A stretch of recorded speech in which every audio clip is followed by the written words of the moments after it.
nag-ahangad ng isang magandang kwento ng mali.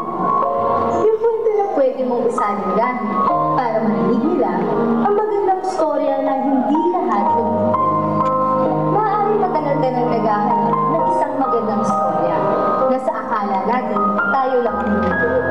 Iba't ibang pangyayari, iba't ibang pagkakataon, iba't ibang tao, pero iba't iba rin ang oras. Nangangarap tayo na isang umaga, ibang kwento naman. Yung masaya, yung parang perfect. Yung tayo ang bida o kaya inaakit.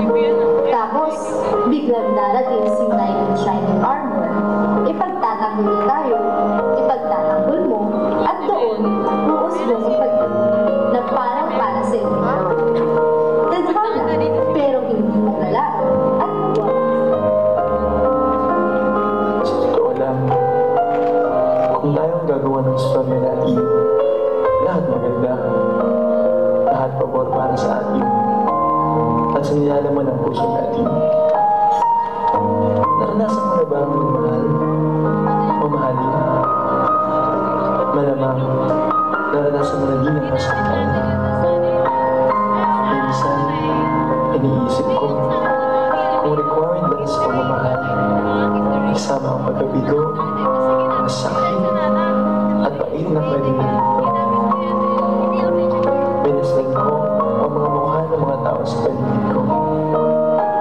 Kung paano, sila din, tulad ko, naghanap, naghangan, na sa isang banda, maging tama, akma, at maging perfecto para sa kanila ang story ng kanilang buhay, ng kanilang pag-ibig. Lahat tayo, naghahangad ng kukumpleto sa buwan na meron sa puso natin. Lahat tayo, naghahangad ng kukumpleto sa buwan na meron sa puso natin. Nahan natin ang tao na pwede natin sabihin na sa buhay ko, ikaw na lang ang kulang. Ang storya nito ay isang malaking storya ng mga tao na naghahanap ng pag-ibig sa iba't ibang paraan, iba't ibang mukha, at iba't ibang pagkakataon.